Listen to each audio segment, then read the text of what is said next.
Assalamualaikum warahmatullahi wabarakatuh. Halo, perkenalkan nama saya Lisa Hidayati, SKM MSI.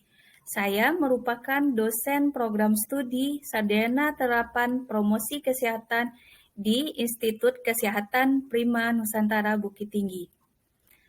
Spesialisasi pendidikan saya adalah di bidang ilmu parasitologi dan entomologi kesehatan.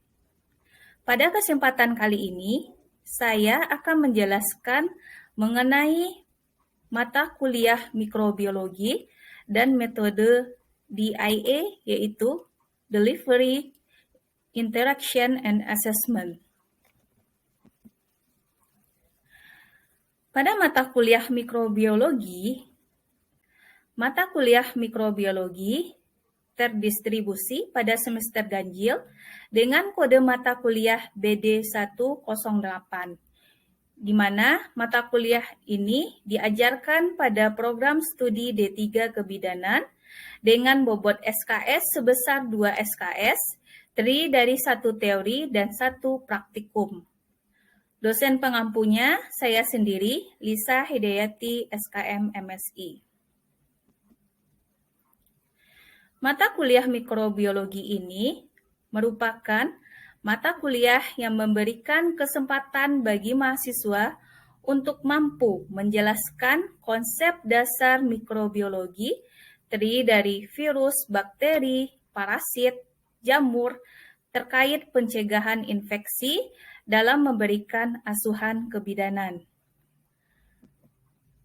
Capaian pembelajaran mata kuliah atau CPMK itu terdiri dari pertama, mahasiswa mampu menjelaskan konsep dasar mikrobiologi, terdiri dari konsep dasar virologi, mikologi, dan parasitologi, beserta ruang lingkupnya di bidang kesehatan.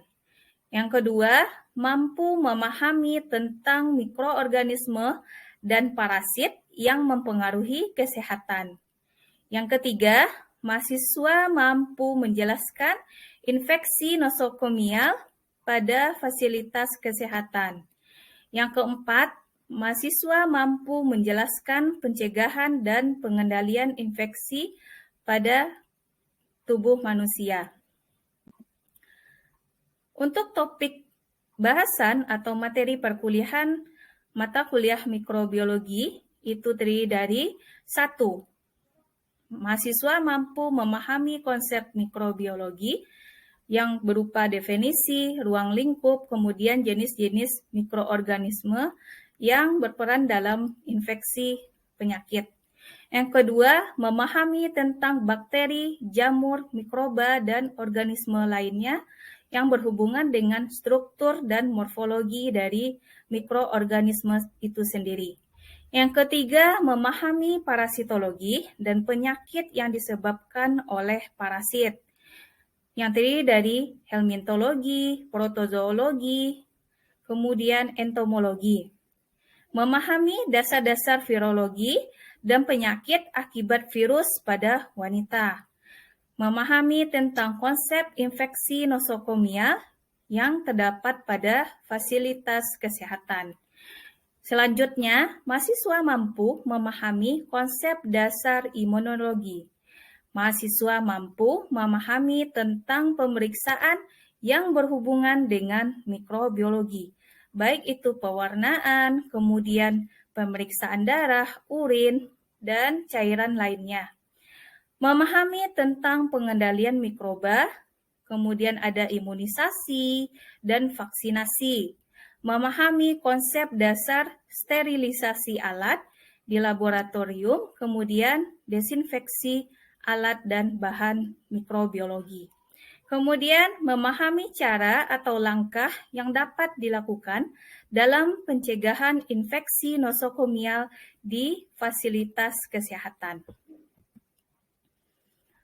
Untuk metode pembelajaran, di sini mata kuliah mikrobiologi menggunakan metode DIA, yaitu Delivery, Interaction, Assessment, di mana pada metode delivery itu menggambarkan bagaimana bagaimana dosen atau saya sendiri memberikan materi atau topik bahasan mata kuliah mikrobiologi. Itu terdiri dari active learning, di mana diharapkan mahasiswa aktif dalam perkuliahan. Kemudian ada tutorial, itu penyampaian materi oleh saya sendiri. Kemudian ada diskusi. Diskusi ini biasanya diberikan dalam bentuk diskusi kelompok. Jadi mahasiswa dibagi menjadi beberapa kelompok, kemudian setiap minggunya mereka akan mempresentasikan tentang masalah-masalah kesehatan yang berhubungan dengan mikrobiologi. Kemudian akan didiskusikan di baik itu via Zoom meeting maupun di tatap muka di kelas. Kemudian adanya case study atau studi kasus. Di dalam presentasi kelompok, setiap masing-masing kelompok diwajibkan mencantumkan sebuah kasus penyakit mikrobiologi yang terkini atau yang update di Indonesia. Kemudian akan didiskusikan di dalam Zoom meeting maupun tatap muka di kelas. Kemudian metode interaction itu di mana interaksi antara dosen dengan mahasiswa. Diharapkan adanya feedback atau umpan balik antara mahasiswa dengan dosen, di mana mahasiswa diharapkan aktif bertanya, kemudian memberikan saran dan kritik terhadap presentasi kelompok maupun bertanya selama tutorial berlangsung. Kemudian untuk interaction ini sendiri itu disampaikan dalam bentuk metode pembelajaran daring, tatap maya via Zoom meeting, kemudian ada tatap muka, kemudian adanya metode pembelajaran e-learning. Pada e-learning ini saya akan mengupload atau mengunggah materi, kemudian tugas dan kuis ya, dan akan diakses oleh mahasiswa. Dan diharapkan mahasiswa akan mengunggah atau mengupload jawaban dari tugas atau kuis yang saya berikan sesuai dengan tenggang waktu yang diberikan. Nah, e-learning ini bisa diakses di situs e-learning Institut Kesehatan Prima Nusantara Bukit Tinggi.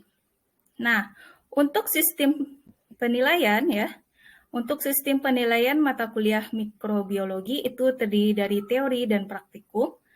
Teori terdiri dari absensi, itu sebesar 28%, soft skill sebesar 14%, tugas terdiri dari tugas terstruktur dalam bentuk presentasi kelompok dan makalah, kemudian tugas mandiri yang diunggah di e-learning.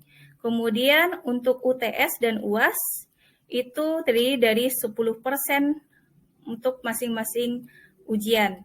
Kemudian untuk praktikum terdiri dari absensi sebesar 28%, soft skill sebesar 14%, ujian praktik sebesar 30%, dan mandiri atau tugas mandiri dalam bentuk laporan praktikum sebesar 28%. Assalamualaikum warahmatullahi wabarakatuh. Waalaikumsalam warahmatullahi wabarakatuh. Apa kabar Ananda semua? Apakah baik-baik saja? Baik, Bu. Baik, Bu. Baik ya. Walaupun cuacanya mendung ya, kalian harus tetap semangat gitu. Nah, untuk hari ini siapa yang belum hadir? Apakah sudah hadir semuanya? Bu, izin Bu, Siska Jamarta, aplikasinya bermasalah, Bu. Iya. Apa-apa. Nanti kalau udah aplikasinya udah baik lagi, silakan bergabung ya. Ya, Bu. Nah, hari ini kita masuk ya materi tentang konsep dasar parasitologi ya. Jadi mata kuliah mikrobiologi tidak hanya belajar tentang bakteri ya, virus ya, jamur, tapi juga di sini ada tentang parasitologi ya atau parasit ya. Nah, sekarang tentang parasitologi ya. Jadi parasitologi ini merupakan cabang ya dari mikrobiologi, dan mikrobiologi itu cabang juga dari ilmu biologi ya. Jadi di sini pada subbab ini ya, pada subbab mata kuliah mikrobiologi ini tentang parasitologi.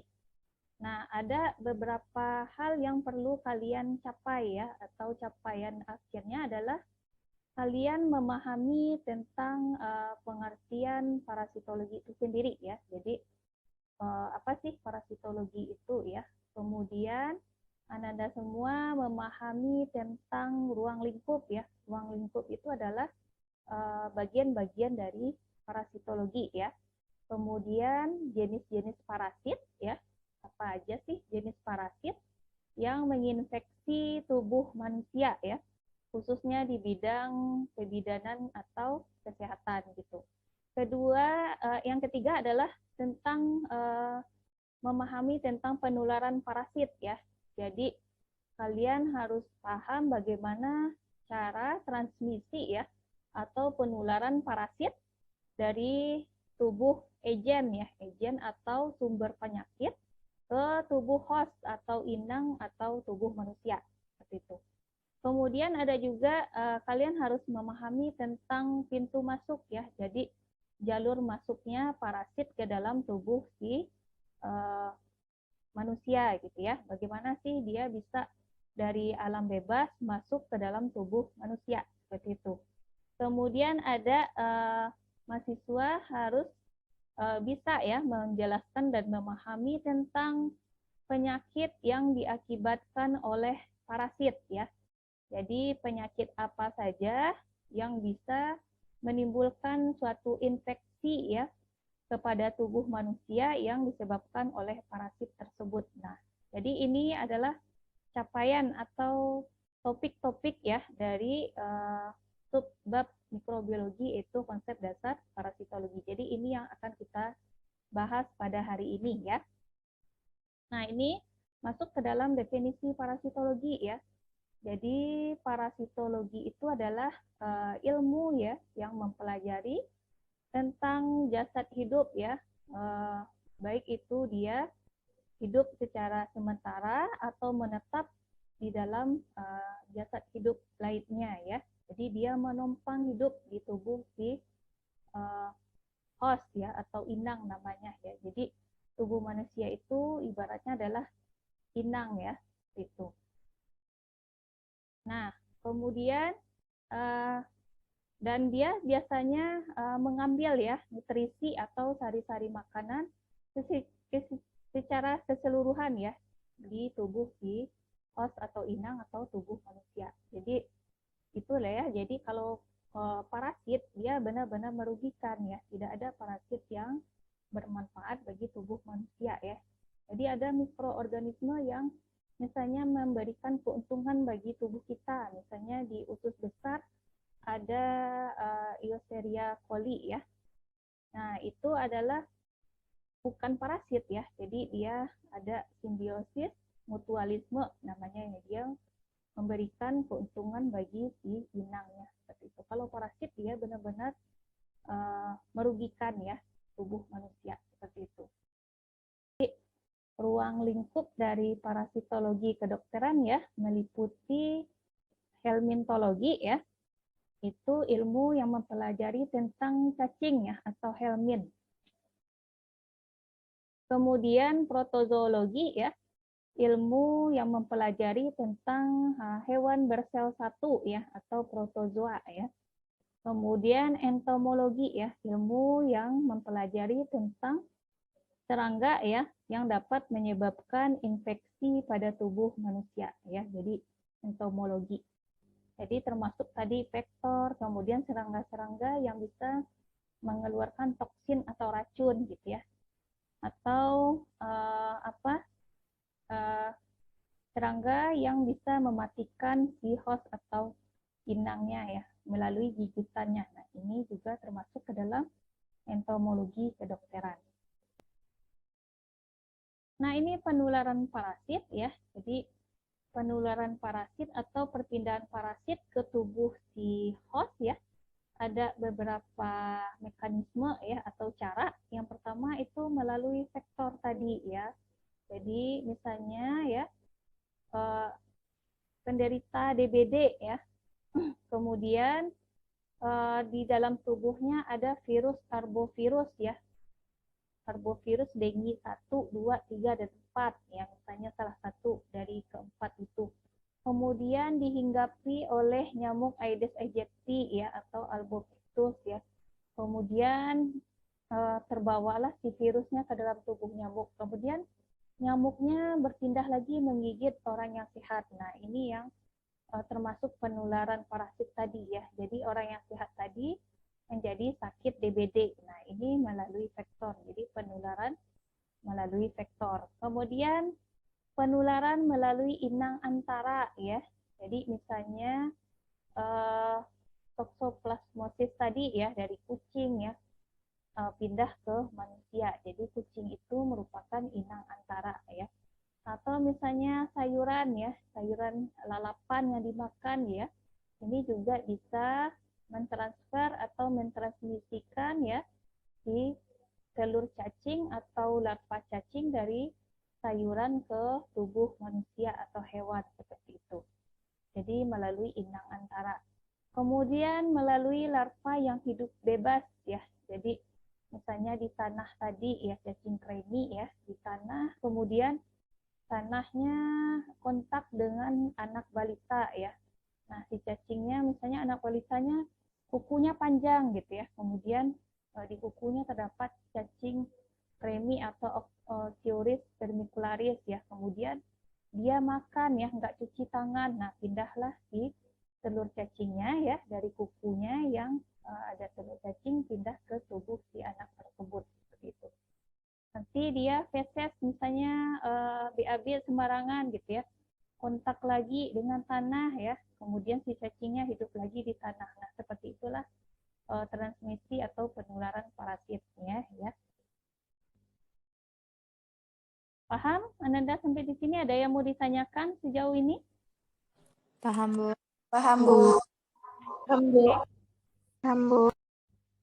Nah, ini pintu masuk parasit ya. Jadi pintu masuknya maksudnya kalau tadi penularan ya, kalau ini jalur masuknya di mana aja gitu ya. Jadi pintu masuknya itu ada melalui mulut ya. Jadi melalui mulut ya atau oral rute ya.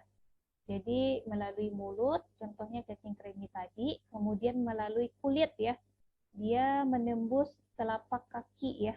Nah, ini melalui kulit, contohnya cacing tambang ya, jadi ankylostoma ya, nah atau nekator ya, nah ini termasuk ke dalam cacing tambang ya, jadi dia masuk ke dalam menembus kulit telapak kaki, kemudian dia masuk ke kulit luar gitu ya, jadi tidak masuk ke dalam tubuh si hospes ya, jadi dia hanya di luar tubuh seperti itu. Kemudian melalui plasenta ya, jadi ibu yang terinfeksi toxoplasmosis ya, kemudian toxoplasmanya masuk ke dalam plasenta ya dan nyampe di janin, nah seperti itu. Jadi dia merusak organ-organ tubuh yang ada pada janin ya. Jadi kalau misalnya terinfeksi toxoplasmosis pada trimester pertama ya 1 sampai 3 bulan itu biasanya menyebabkan keguguran ya. Trimester kedua itu biasanya menyebabkan kecacatan sistemik ya. Kemudian sistemik itu artinya yang masih bisa perbaiki gitu ya. Kalau misalnya udah masuk trimester ketiga itu bisa menyebabkan kecacatan yang kongenital ya, misalnya hidrosefalus ya, kepalanya besar seperti itu ya, atau kelainan kornea seperti itu. Nah, kemudian melalui hubungan seks ya, jadi hubungan seks yang tidak sehat gitu ya, atau higiennya yang tidak dijaga. Nah, ini bisa menularkan Trichomonas vaginalis tadi ya. Jadi kalau pada pria bisa menyebabkan radang pada kelenjar prostat ya. Jadi tidak sakit, tapi pada saat dia urinaria ya, mengeluarkan pipis itu sakit ya. Tapi kalau pada wanita itu menyebabkan keputihan yang berbau dan berwarna kehijauan seperti itu ya, Trichomonas vaginalis. Nah, ini ada video ya. Ini adalah cacing filaria tadi ya, yang menyebabkan filariasis pada tubuh manusia ya.